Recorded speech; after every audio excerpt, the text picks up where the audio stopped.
Hey guys, and welcome back to the Fans Perspective. In today's video, I'll be dissecting and talking about the bookies odds for who will win the 2023-24 Sky Bet Championship season. Now, I found this graphic slightly edited by me on the 92 Bible on Twitter, so by all means drop them a follow. I like almost every single one of their tweets. Now, I'll be going through the 11 teams. Granted, yes, there are 24 teams in the division, but these are the 11 most likely candidates. I'll be talking about their chances of winning the championship and how I realistically think their season will go. If you do like this sort of content, please smash that like button, subscribe to the channel and hit that notification bell so you know when the video goes live. We just hit 4,100 subscribers. Drop a comment down below. Who do you support? Who do you think will win the championship? Who do you think is going to get playoffs? And do you think I'm wrong? And yeah, without further ado guys, let's get into it.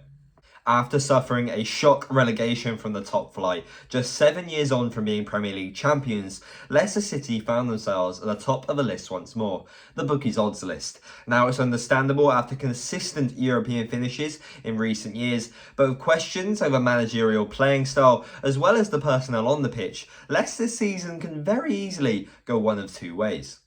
Some think a downfall could occur and they could achieve back-to-back relegations. It's happened to other clubs in the past, so it's not really beyond the possibility. But come on, others think they're destined to return to the top flight, including the bookies who have it as number one with 5-1 odds. Obviously, big players are leaving for big money like James Maddison, or a lot of players are leaving because they've reached the end of their contracts, the likes of Yuri Tielemans and Southampton. You can always trust on old heads such as Jamie Vardy, but it's really down to the business they do, the players they bring in, and the trust they have on their young players. Second on the list is Leeds. Now, Leeds is a sticky one for me because it's a massive club with a hated but great fan base. They haven't stuck with anything. Obviously, they broke the golden rule. They've had 3 managers in one season, which always goes wrong. Like I said, they've stuck with nothing, and they resulted with Sam Allardyce, Mr. Punt-It-Long 4-4-2 merchant, trying to push some Bielsa fast-paced style of football. But something will be interesting to me is, similarly to Leicester, how they react to their sales. They're losing the likes of Melia, whose situation is on the brink, but I do think if they do lose him, won't be really anything worth missing. He's a young goalkeeper, but I think he's very replaceable because he's got a lot of mistakes in his game. Someone which I will want to see if they do lose, how their style of play changes, is if they lose the likes of Tyler Adams to Nottingham Forest, because I think he's very, very integral to their style of football. Personally, I think automatic promotion is a little bit of a stretch for this side, but playoffs is definitely reasonable.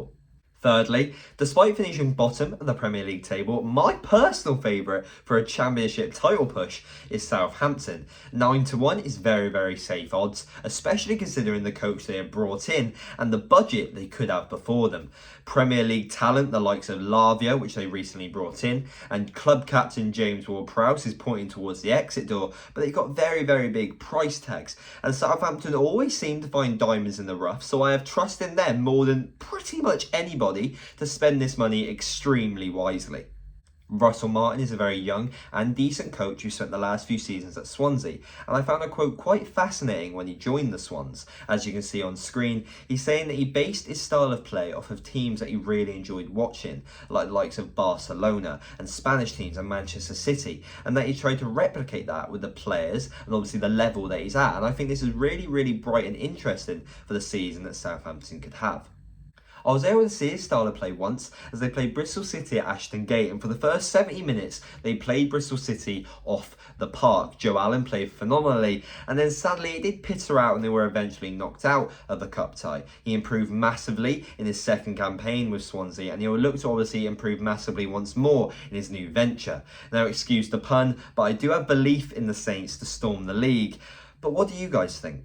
Rather than transfers, I do believe that Middlesbrough's hopes rely on loan replacements. Some key loans did help massively in the longevity of Boro's season. Obviously, the likes of Ryan Giles, Cameron Archer, Zach Steffen and Aaron Ramsey, just to name a few.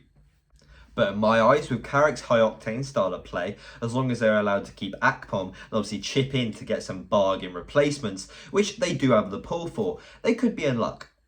A little fun fact to throw in before I do move on to the next club is that every single season and since the 1920 campaign, Boro have improved their place in the table, and obviously the only way up for them now is automatics, not to mention the place that they could have been in if Michael Carrick had the full season under his belt. For me, and definitely for you guys, they're definitely a club to keep your eye on for this coming season.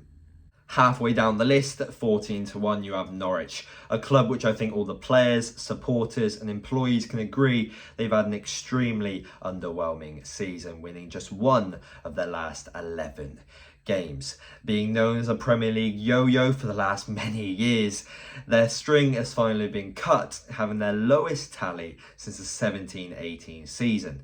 But something to note from that is that the season after that, they transformed and obviously took the league by storm. They have replaced their own club legend and ageing Pookie for another club's club legend, Ashley Barnes, on a free transfer. And they obviously have Rashika returning from loan, but they will need a lot more than that in order to put a strong title bid together. I love the fact that they're bringing up youth such as Omabama Dele to partner an ageing centre-back pair, and I do see talent in the eyes of Sargent and Hernandez, but in goal I do not think Angus Gunn has got the star quality to give you the edge to win games. I've seen enough of him now and it's just not there. I will think it will be a massive shock for them to get automatics or even playoffs, especially considering the quality of the clubs in this league, but I don't know, it's the Championship and they surprise me every single year. Just below them, but at very same odds, you have Watford at 14-1. As you obviously go more down this list, the possibilities of the club winning the league or even getting anywhere near automatics become more and more bleak. But for me personally, Watford is a really tricky one to call, because the deciding factor to whether they do actually perform better than how they did this campaign is the amount they are willing to invest in success. Last season, they obviously had the parachute payment as well as making a lot of money, £50 million from player sales. But they only invested around 10 million of that back in. And obviously, yes, you want a club to make profit, but you really do need to invest in yourself, especially with the financial climate, to actually get success in football anymore. Now, currently, this season, they've got young starlet João Pedro really heading towards the exit door for a mammoth fee. And it's really a decider whether they actually reinvest this money back into the club to see if they can actually compete against the amazing quality the division has this season. I really do believe that Valerie Ismail has a very tough job on his hands. He did extremely well at Barnsley, but other than that, he's really fallen below expectations, something that does not fit well in the eyes of the Watford owners, as you've seen by their countless amounts of managers in recent seasons. Finishing off the trio at 14-1, you have West Brom, who ironically is one of the clubs that Ismail didn't do the best at. Something that they do have going for them is absolutely amazing goalkeeping options. Alex Palmer has recently had some great seasons in the lower leagues, and so has Josh Griffiths. He obviously won the league with Cheltenham Town. He's probably the best goalkeeper I've ever seen play for our club. He's so talented with his feet. He's amazing. He can catch anything. He's got really good throwing distance as well. I really do want him to get some starting minutes, but Alex Palmer is great competition, and obviously Button is the more experienced head between the three of them. Everyone believed that last season West Brom won the transfer window, the likes of Jed Wallace and John Swift coming in, and actually amazing talent, but it didn't exactly work out, especially under Steve Bruce. And I think Carlos Corberán, with the likes of Mowat, who is returning from an amazing season with Middlesbrough, I do believe if he can get the players working together, they have the quality to have an amazing finish this season. I've already mentioned about their goalkeepers, and it seems that they do have a strong defensive and midfield structure, but as everybody knows, you need guaranteed goals to do anything in the Championship. In 8th place at 18-1, you have Stoke, and this could be the most ridiculous entry on this entire list. Only around 4 wins in their last 16 games, but all 4 of the wins were absolutely mental. I'll list a few of them for you.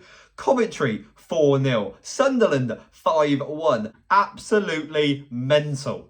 The first thing I want to mention is it's sad to see that Phil Jagielka departing the club at 41 years of age. He was a strong performer when I saw him play at Luton away, and he played a rather impressive amount of games, especially considering his age.